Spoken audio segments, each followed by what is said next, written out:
नमस्ते। मैं अपनी आत्मा की तरफ से आपकी आत्मा को नमन करता हूँ। आपका बहुत बहुत स्वागत है मेरे चैनल पर। मेरा नाम है मनीष ब्रह्म और मैं आशा करता हूँ कि आप सब लोग बहुत ही स्वस्थ होंगे और बहुत ही खुश होंगे। दोस्तों, बात करेंगे यूनिवर्सल ट्रुथ के बारे में। आप जानते हैं कि ही है कि हमारा यूनिवर्स कितना बड़ा है और मल्टीवर्स उससे भी बड़ा है। वैसे तो जो आज हम बात करने वाले हैं ये पूरे मल्टीवर्स में भी लागू होती है, परंतु हम बात करेंगे केवल हमारे यूनिवर्स की। दोस्तों, क्या आपको भी ऐसा लगता है कि इस पूरे यूनिवर्स को कोई ना कोई पावर चला रही है? क्योंकि कभी ना कभी हमारे मन में ये सवाल आता ही है कि यार, ये यूनिवर्स कैसे चल रहा है? ये दुनिया में हर कोई चीज़ जो कि चल फिर रही है, जो सांस ले रही है ना, ये जो मौसम बन रहे हैं, ये जो तारे हैं, ये जो गैलेक्सीज है, ये कैसे बना? इनके पीछे क्या चीज़ ऐसी है जो इन सबको बना रही है और जो इन सबको चला रही है? ये कभी ना कभी हमारे दिमाग में, हमारे मन में यह सवाल आता ही है। और मेरे मन में ये सवाल बचपन से ही आता था, तो मैंने अपनी तरफ से इसकी खोज करनी शुरू की। तो मतलब करते करते मैंने बहुत सी चीज़ें ऐसी पढ़ी, बहुत ही ऐसी रिसर्चेस की, जिनसे कि काफ़ी चीज़ों का पता लगा। और पता करते करते मैं अपने भारतीय मूल ग्रंथों की तरफ गया, जिनमें हज़ारों सालों पहले ये बात क्लियरली बता दी गई थी कि हमारे पूरे यूनिवर्स का या फिर मल्टीवर्स का भी कंट्रोलर कौन है और इसका सोर्स कौन है। बहुत ही गहरी बात, क्योंकि आज की डेट में हम भाग दौड़ में लगे रहते हैं तो बाहर की दुनिया का ही आइडिया रहता है, परंतु हमारे अंदर क्या है, इस यूनिवर्स के अंदर क्या है? ऐसी वे कौन सी चीज़ है जो हमें दिखती नहीं है परंतु है, जो हमें, जिसका हमें आभास भी नहीं होता है, परंतु हर चीज़ को चला रही है और हर चीज़ का वो कंट्रोल कर रही है? ऐसी क्या चीज़ है? कितना अमेजिंग क्वेश्चन है ना, बहुत अमेजिंग क्वेश्चन है। इसका तो आंसर हम सबको पता होना चाहिए। तो मैंने सोचा कि चलो हम डिस्कस करेंगे इसके बारे में। हमारे महर्षियों ने इसको एक नाम दिया है, इंग्लिश में उसको बोलते हैं सुपर कॉन्शियसनेस, चेतना, जो कि पूरे ब्रह्मांड को भी चला रही है और पूरे यूनिवर्स को भी चला रही है। तो हम तो अभी यूनिवर्स की बात करेंगे, तो हमारे यूनिवर्स को भी यही सुपर कॉन्शियसनेस चला रही है दोस्तों। और यह यूनिवर्स, यह सुपर कॉन्शियसनेस, ये नहीं है कि केवल एक छोर में है, ये यूनिवर्स के हर एक छोर में है, ये यूनिवर्स के हर पार्ट में है। और ये यूनिवर्स के पहले जहाँ से शुरू हुआ वहाँ से लेकर अभी तक, जिस क्षण हम बैठे हैं, अभी तक यह पावर चल रही है और आगे भी चलेगी जब तक यह पूरा मल्टीवर्स और मल्टीवर्स रहेगा। कितना अमेजिंग क्वेश्चन है ना। तो दोस्तों, ये सुपर कॉन्शियसनेस होती क्या है?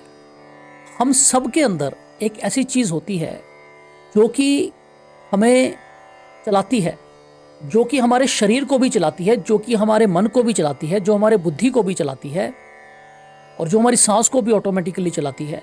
ऐसी क्या चीज़ है हम हमारे अंदर? वह है शुद्ध चेतना, प्योर कॉन्शियसनेस, और जिसको हम अपनी आत्मा भी कहते हैं।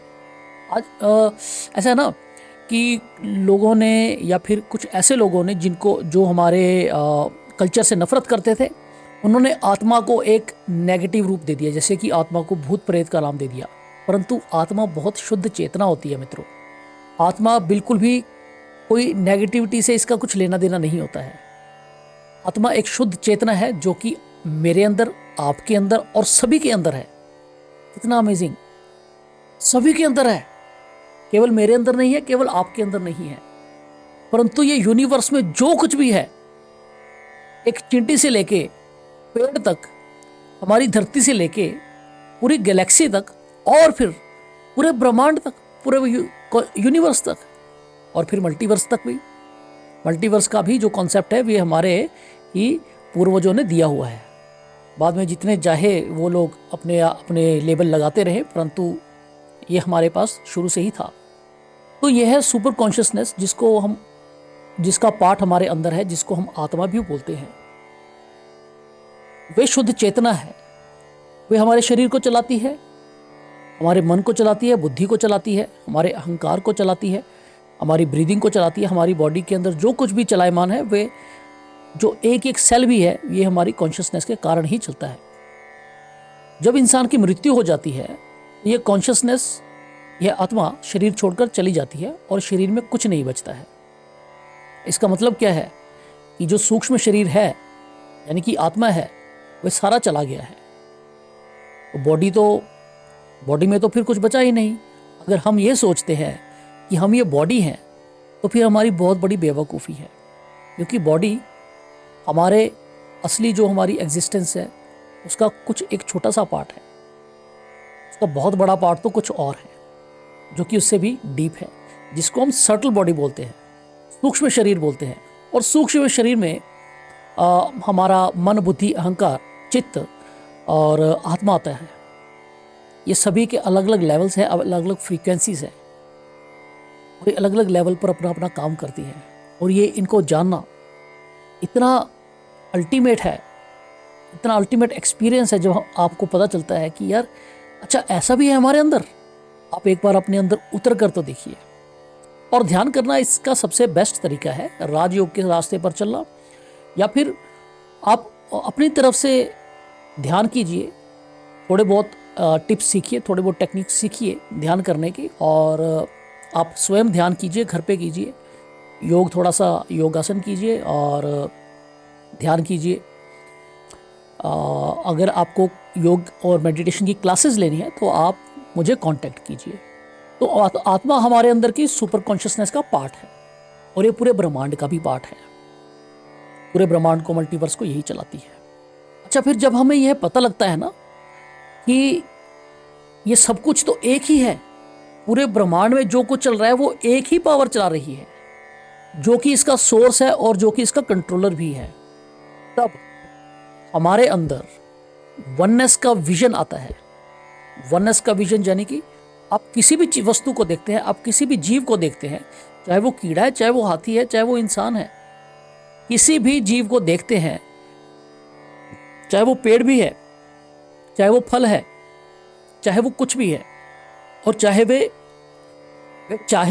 वे एलिमेंट्स भी है, जैसे कि अग्नि, वायु, जल, पृथ्वी, कोई भी एलिमेंट है, उसको एकत्व के भाव से ही देखता है, वननेस के स्पेक्टिकल्स से ही देखता है। वननेस की थ्योरी बहुत अल्टीमेट है। तो जब हमारे अंदर यह भाव आ जाता है कि सब कुछ तो एक है और मैं सबको एक ही भाव से देखता हूं, तो आप मानोगे आपके अंदर से ना भेदभाव बिल्कुल ही खत्म हो जाएगा। और जो सेंस ऑफ सेपरेटनेस होता है ना हमारे अंदर, हम सोचते हैं कि मैं अलग हूं, हमारी ईगो प्ले करती है यहाँ पर, जिसको हम अहंकार बोलते हैं। ये भी हमारे अंदर का एक लेवल है, ये भी हमारे अंदर का एक फ्रीक्वेंसी है, जिसको हम अहंकार यानी कि ईगो बोलते हैं। इसको नेगेटिव नहीं है, ये नेगेटिव नहीं होता है, यूजुअली इसको नेगेटिव वे में लेकर जाता है। मतलब कि मैं का भाव, मैं, मेरा, ये सब मेरा है, वो मेरा है, मैं हूँ, ये मैं कर रहा हूँ, ये सब मिट्टी हो जाता है, ये सब गायब हो जाता है जब आपको पता चलता है ना कि ये सब मैं नहीं कर रहा हूँ, ये सब जो भी हो रहा है मेरी ज़िंदगी में, ये करने वाला मैं नहीं हूँ, ये कुछ और है जो कि पूरे ब्रह्मांड में चल रहा है। तो आप सेंस ऑफ सेपरेटनेस आपके अंदर का, वे धीरे धीरे गायब हो जाता है। और होना भी चाहिए, सेंस ऑफ सेपरेटनेस होना ही नहीं चाहिए। हम अपने आप को अलग क्यों समझे किसी से? मरना तो है सबने एक दिन से, तो सबने मिट्टी में मिलना है, सबने कोई अग्नि के थ्रू जाएगा, कोई मिट्टी के थ्रू जाएगा, है ना, जाना तो सबने है, कोई पानी के थ्रू चला जाएगा। सभी को एंड में जाना किसी ना किसी एक एलिमेंट में ही है, चाहे वो किसी भी एलिमेंट में जाए। और फिर क्या है, फिर तो अपने आकाश में मिल जाना है उसने जाके। आकाश यानी कि ये जो ब्रह्मांड में है, फिर तो सीधा ब्रह्मांड में मिल जाएगा। अग्नि के थ्रू जलेगा तब भी ब्रह्मांड में जाएगा, ऊपर जाएगा। वायु के द्वारा जाएगा तब भी धीरे धीरे करके चला जाएगा। मिट्टी में जाएगा तब भी वो मिट्टी में ही मिल जाएगा। तो हमारा शरीर तो कुछ भी नहीं है। हम जब सोचते हैं कि मैं ये शरीर हूँ या मैं करता हूँ, मैं करने वाला हूँ, ऐसा कुछ भी नहीं है भाई। हम कुछ भी नहीं करते हैं, ये सब होता है। हम केवल अपना कर्म कर सकते हैं। कर्म के ऊपर हम डिटेल्ड वीडियो बनाऊंगा मैं एक, तो उसमें हम डिस्कस करेंगे कर्म क्या है और इसको कैसे परफॉर्म किया जाता है और इसके बेनिफिट्स या फिर जो भी इसका रहता है वे हम रिजल्ट्स जो होता है वे हम प्रॉपरली डिस्कस करेंगे। वो भी बहुत इंटरेस्टिंग है। कर्म का सिद्धांत बहुत अल्टीमेट है और आपको कर्म कैसे करना है, डेली लाइफ में कैसे करना है, ये बहुत अच्छा है। ये बहुत इंटरेस्टिंग पार्ट होता है। तो एकत्व का भाव बहुत ज़रूरी है। जो आपके अंदर मैं है, जो मेरे अंदर मैं है, इसको ये हमारा जो एकत्व का भाव है इसको ये फिनिश कर देता है, इसके ये नहीं रहने। और जब यह नहीं रहेगा तो आप किसी में भेदभाव भी नहीं करेंगे। आप सभी को एक जैसा समझेंगे, अपने आप जैसा समझेंगे, अपने आप में आप सबको देखेंगे और सबको अपने आप में भी देखेंगे, और फिर अपने आप को और सबको मिलाकर परमात्मा के रूप को भी देखेंगे। हर किसी में परमात्मा को देख सकते हैं, अपने आप के अंदर परमात्मा को देख सकते हैं, इसमें कोई बड़ी बात नहीं है। और दूसरी बात, हम किसी से भी घृणा नहीं करेंगे। यूजुअली हम, हो सकता है कि किसी ना किसी इंसान का माइंड कैसा और वो हो सकता है गरीब को देखकर घृणा करे, हो सकता है किसी की चोट लगी हो उसको देखकर घृणा करे, ऐसा पॉसिबल होता है। तो हमारे अंदर से घृणा चली जाएगी बिल्कुल, क्योंकि जब आप और सामने वाला इंसान एक हो गए हो आपकी दृष्टि में, तो फिर आप घृणा किससे करेंगे? किसी से भी नहीं। अच्छा, फिर आप फॉरगिव कर देंगे उसको, बहुत जल्दी फॉरगिव कर देंगे, क्योंकि आप अंडरस्टैंड करेंगे कि भाई ये जो इंसान है ना, ये शायद इसने मूर्खता पूर्ण यह काम किया है जिससे कि आपको ठेस लगी हो। और ठेस लगने का कोई मतलब नहीं है, क्योंकि देखिए जो दूसरा इंसान जो कुछ कर रहा है वो उसकी अपनी करनी है। अब उसकी करनी आप अपने सिर पे ले लोगे तो फिर आप तो उसके किया हुआ पाप अपने सिर पे ले रहे हो ना। जब कर वो रहा है और झेल आप रहे हो तो फिर इसका तो कोई तुक ही नहीं बनता है। जो कर रहा है वो झेले, आप क्यों झेलेंगे? आपको इससे डिस्कनेक्ट रहना है। आप झेलते इसलिए क्योंकि आप उसके साथ अटैच रहते हैं। Attachment is the key to misery, है ना। अटैचमेंट मिजरी का बहुत बड़ा स्रोत है। श्री कृष्ण ने भी बहुत अच्छे तरीके से समझाया है भगवत गीता में, बात करेंगे कभी। तो आप घृणा नहीं करेंगे, आप उसको फॉरगिव कर देंगे और आप सेवा करेंगे दूसरों की। आप किसी जानवर में, किसी पक्षी में कोई भी भेदभाव नहीं समझेंगे अपने आप से। जैसे आपको भूख लगती है, आपको फील होगा कि जैसे आपको भूख लगती है वैसे ही उस प्राणी को भी भूख लग रही है, वैसे ही उस पशु को या पक्षी को भी भूख लग रही है, वैसे ही प्यास लग रही है उसको। वैसे ही ऐसे ही आप पेड़ों की भी सेवा करेंगे, सभी पशु पक्षियों की सेवा करेंगे। ये एकत्व का भाव के ये जो बेनिफिट्स हैं वो बता रहा हूं। जो हमारा एस्पेक्ट्स ऑफ वननेस है, जो अद्वैत वेदांत के ऊपर बेस्ड है। अद्वैत वेदांत बहुत ही ब्यूटीफुल ग्रंथ है दोस्तों।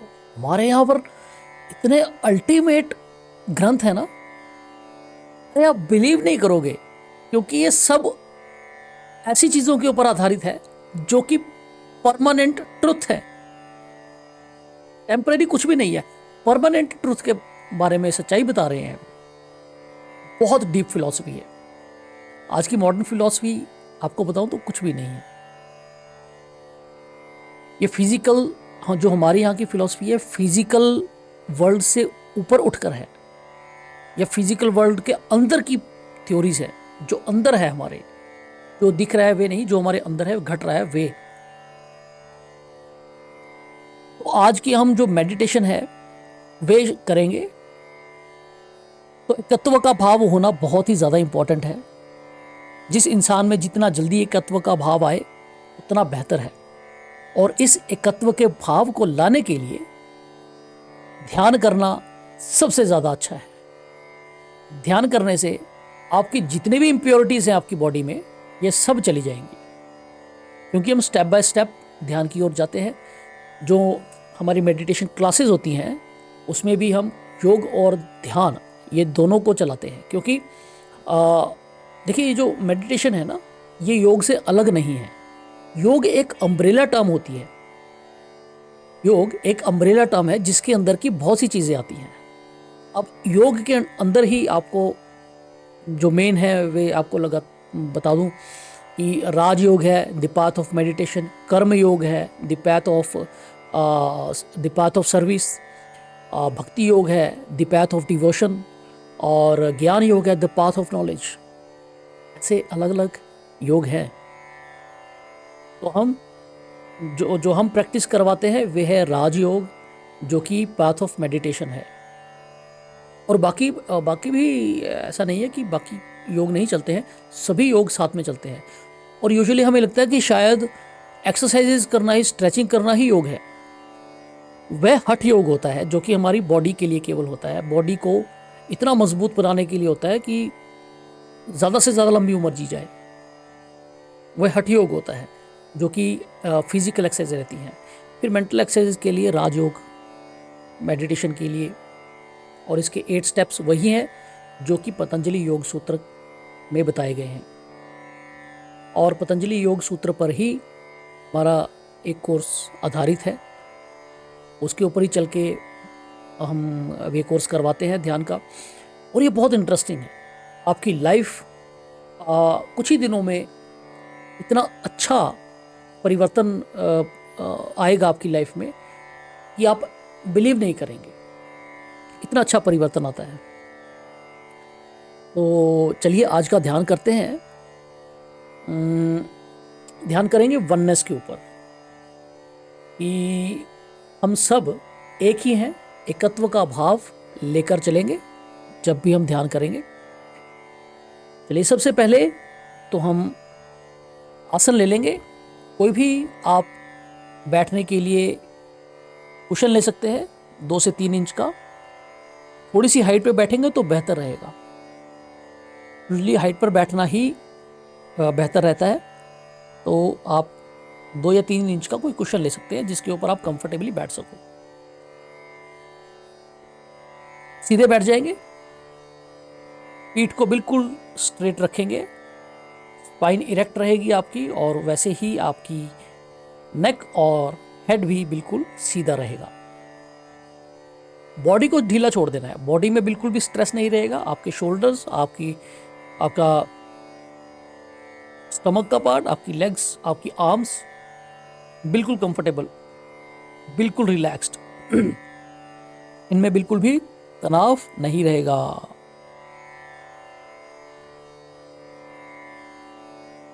ना चलिए, और हाथों की मुद्रा को आप अपने हाथों को थाइज पर ऐसे रख लीजिए, या फिर ऐसे रख लेंगे तो बेहतर है, ऐसे भी रख लेंगे तो सही है। आप चिन्ह मुद्रा रखनी चाहे तो वे भी रख सकते हैं। नॉर्मली ऐसे हाथ रखें तो बेहतर है, पर रखने ऊपर को है, आपको नीचे नहीं रखना है, ऐसे भी नीचे भी नहीं लेकर जाना है, आपको ऐसे रखना है स्ट्रेट। आपके जो पाम्स है ना, ये आपकी सीलिंग की तरफ होना चाहिए, आपकी छत की तरफ होना चाहिए। चलिए सीधे बैठेंगे ना।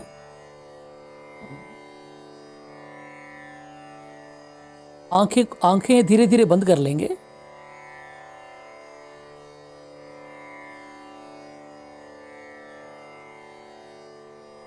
सबसे पहले तो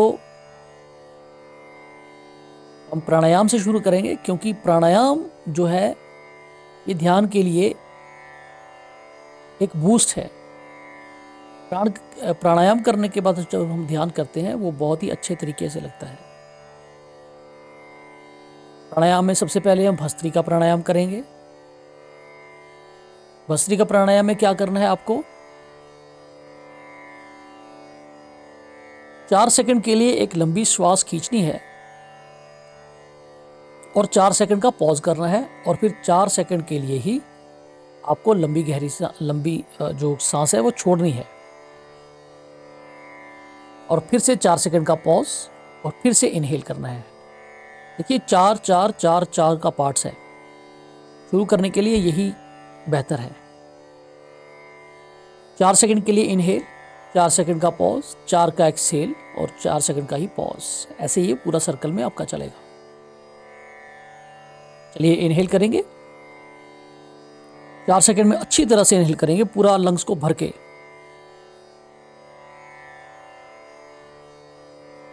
फिर पॉज कर देंगे, एक्सेल कर देंगे और फिर पॉज कर देंगे। इनहेल करेंगे, पॉज करेंगे, एक्सेल कर देंगे और फिर पॉज करेंगे। फिर इनहेल करेंगे, पॉज करेंगे, एक्सेल करेंगे, फिर पॉज करेंगे। इनहेल करेंगे, पॉज करेंगे, एक्सेल करेंगे, फिर पॉज करेंगे और कंफर्टेबल हो जाएंगे, नॉर्मल सांस लेंगे। इसी सर्कल को आंखें बंद ही रखेंगे। इसी सर्कल को आपको 10 से 20 बार या 20 से 50 बार करना है। आप जितना ज़्यादा करेंगे ना, उतना ही ज़्यादा बेहतर आप फील भी करेंगे, क्योंकि इसका जो इफ़ेक्ट होता है ना, वो हमारी बॉडी के ऊपर बहुत ज़्यादा होता है। जितना ज़्यादा ऑक्सीजन हमारी बॉडी के अंदर जाता है, हमारी बॉडी और माइंड उतना ही बेहतर काम करते हैं। अभी हम करेंगे अनुलोम विलोम। जैसे कि आपको पता ही है कि एक नासिका से सांस अंदर खींचेंगे और दूसरी से छोड़ेंगे, फिर दूसरी से श्वास अंदर खींचेंगे और पहली वाली से छोड़ देंगे। शुरू करेंगे राइट नोस्ट्रिल से, लेफ्ट को बंद रखेंगे और राइट को छोड़ देंगे। राइट से श्वास अंदर खींचेंगे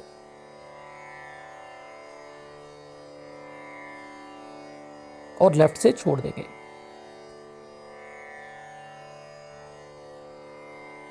अब लेफ्ट से इनहेल करेंगे और राइट से छोड़ देंगे।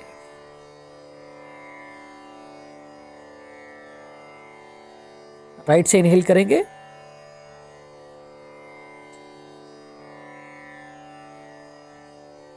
और लेफ्ट से एक्सहेल कर देंगे।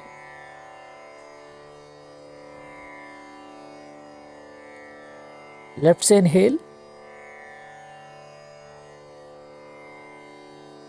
राइट से एक्सहेल।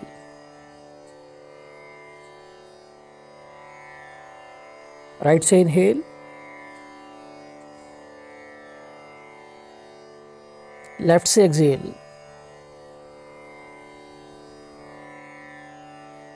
लेफ्ट से इनहेल, राइट से एक्सहेल।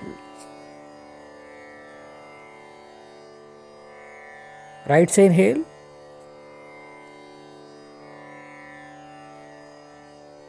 लेफ्ट से एक्सहेल।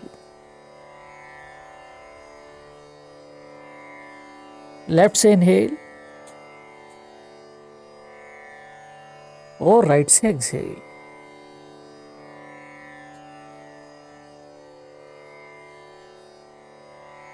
नॉर्मल श्वास लेंगे अब। ऐसे ही आपको अनुलोम विलोम को या नाड़ी शोधन प्राणायाम को 15 से 20 बार या फिर 20 से 50 बार करना है। जितना ज़्यादा करेंगे उतना बेहतर इफेक्ट मिलेगा, आप उतना ही ज़्यादा अच्छे से ध्यान लगेगा। यहाँ पर वीडियो बनाते समय कम होने के कारण मैं इसको ज़्यादा स्टेप्स नहीं करवाता हूँ, नॉर्मल स्टेप्स करवाता हूँ। जब हम क्लासेस लेते हैं तो इनको प्रॉपरली लेकर चलते हैं और प्रॉपरली सभी स्टेप्स के थ्रू ही आपको मेडिटेशन कराई जाती है। अगर आपको मेडिटेशन का कोर्स लेना है ऑनलाइन या फिर ऑफलाइन, तो आप मुझे कांटेक्ट कर सकते हैं। कांटेक्ट नंबर मैं नीचे डिस्क्रिप्शन में दे दूंगा। चलिए आंखें बंद ही रखेंगे।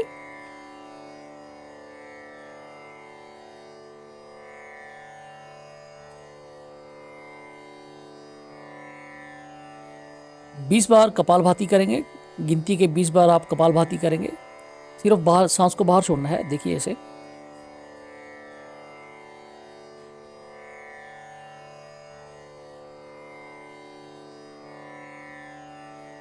20 टाइम्स, शुरू के लिए 20 टाइम्स, ठीक है।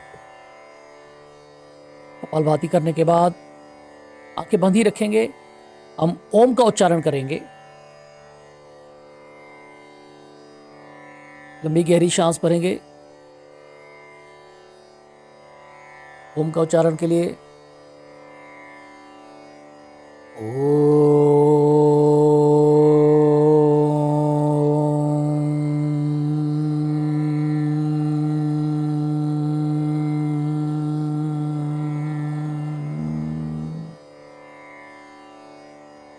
लंबी गहरी सांस।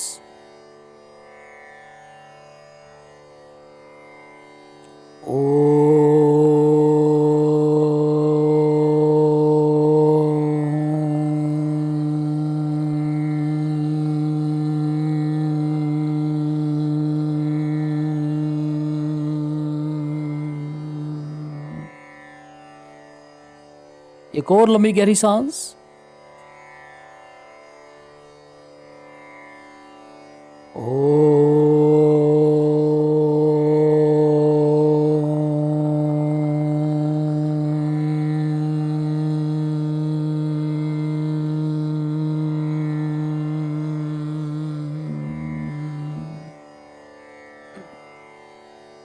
तीन बार ओम का उच्चारण किया, सही बैठे रहेंगे।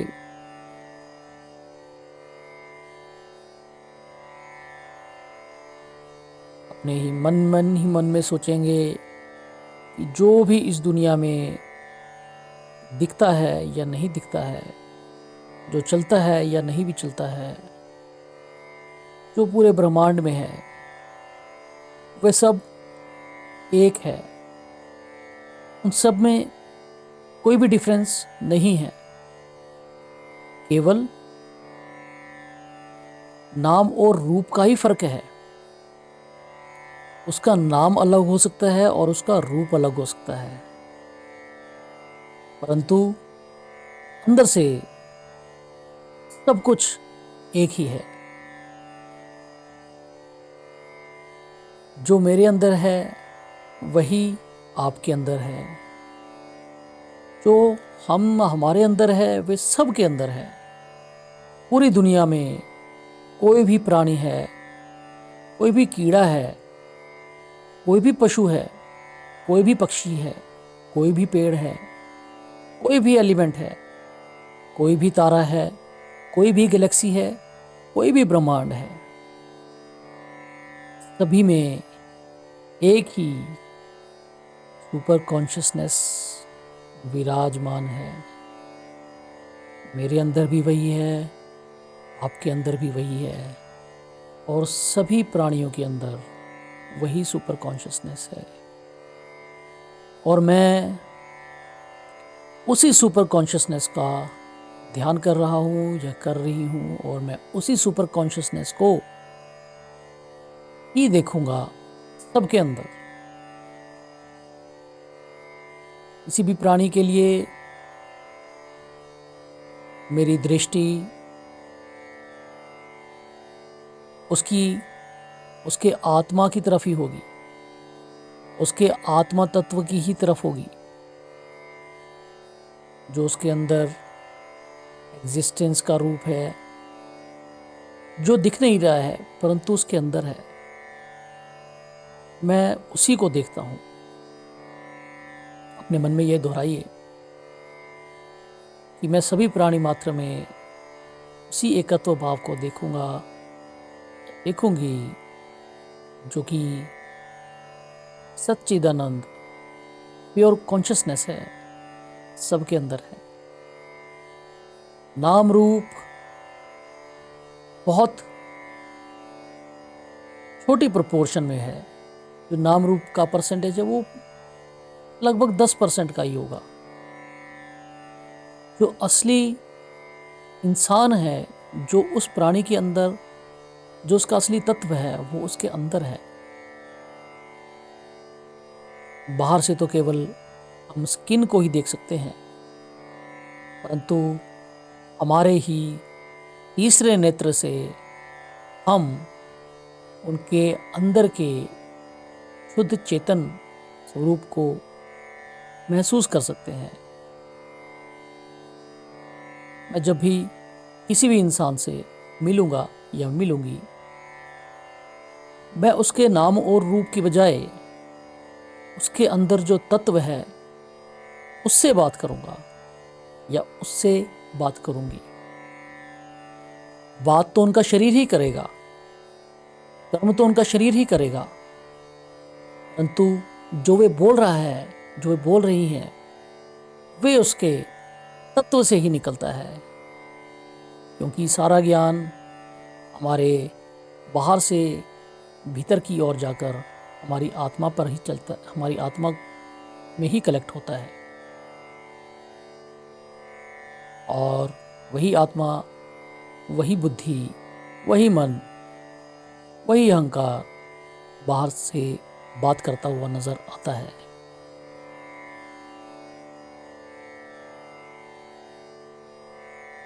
और रिपीट करें या सोचें अपने मन में कि मैं किसी भी प्राणी से, चाहे वो कोई भी कीड़ा मकोड़ा क्यों ना हो, कोई पशु या पक्षी क्यों ना हो, कोई पेड़ हो या कोई एलिमेंट हो, सबको मैं एक ही भाव से देखूंगा या देखूंगी। और मैं कोशिश करूंगा कि जब भी मुझे मौका मिले या जो भी मेरे से बन पाए, मैं सभी प्राणी मात्र की सेवा भी करूंगा या करूंगी। अब इसी एकत्व के भाव को लेकर आंखें बंद करके थोड़ी देर बैठ जाइए।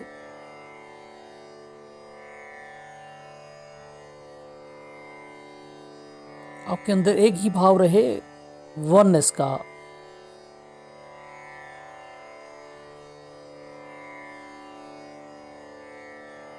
सब कुछ एक है, सब कुछ एक ही चीज है।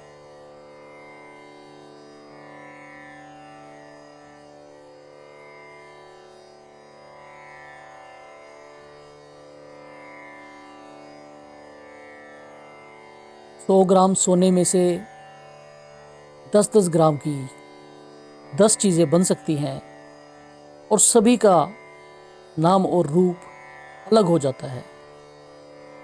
कंगन को हम सोने के कंगन कहते हैं, बालियों को बालियां कहते हैं, हार को हार कह देते हैं, अंगूठी को अंगूठी कह देते हैं, परंतु है तो वो सोना ही। एक ही कपड़े से बहुत से तरह के कपड़े बन जाते हैं। कोई शर्ट का नाम, कोई शर्ट का रूप लेता है, कोई पैंट्स का रूप, कोई टॉप का, कोई जीन्स का, परंतु है तो वह कपड़ा ही। जिस सोने से इतने सारे गहने बने, आखिरकार है तो सोना ही। तो हम उस गहने को छोड़कर, उसके जो नाम और रूप को छोड़कर, कंगन के नाम और रूप को छोड़कर सोने की तलाश में सोने को पहचानेंगे, जो तत्व है हमारे अंदर उसको पहचानेंगे। और शर्ट को, जीन्स को, ट्राउजर्स को, पैंट्स को, टॉप्स को अलग अलग नाम रूप से ना जानकर एक कपड़े के रूप में या फिर रुई के रूप में जानेंगे। यही वननेस का भाव है। और इसी को हमेशा लेकर चलें तो आपके अंदर कोई भी ऐसी नेगेटिव वृत्ति नहीं बनेगी, ऐसी नेगेटिव फ्रीक्वेंसी नहीं बनेगी जिससे कि आपको आने वाले समय में कोई भी प्रॉब्लम हो। आप किसी से घृणा नहीं करेंगे, सभी से प्यार करेंगे, सभी की सेवा का भाव आएगा और सभी को एक समझ कर चलेंगे।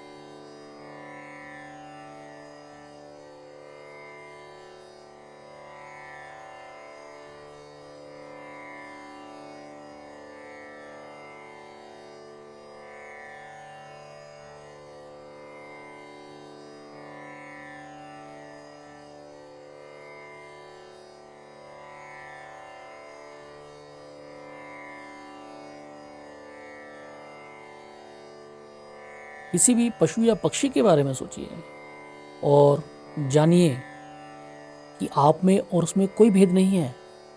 आपके अंदर की चेतना और उसके अंदर की चेतना एक ही है, बस आपका नाम और रूप अलग है।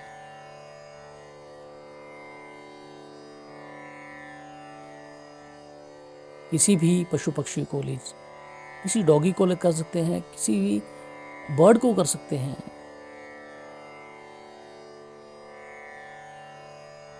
आप में और उस बर्ड में या उस एनिमल में कोई फर्क नहीं है, केवल नाम और रूप का फर्क है। अंदर से आपकी चेतना और उसकी चेतना एक ही है। ऐसे ही किसी भी इंसान के बारे में सोचिए, आपके अंदर की चेतना और उसके अंदर की चेतना एक ही है, बस फर्क है वो नाम और रूप का। और ये नाम और रूप हार्डली 10% होता है हमारी रियल पर्सनैलिटी का।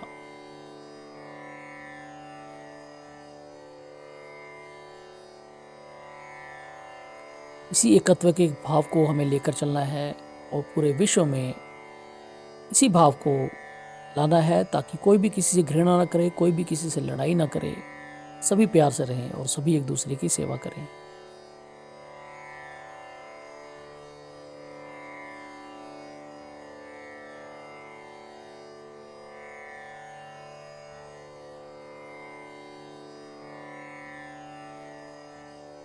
धीरे धीरे से अपनी आंखें खोलेंगे।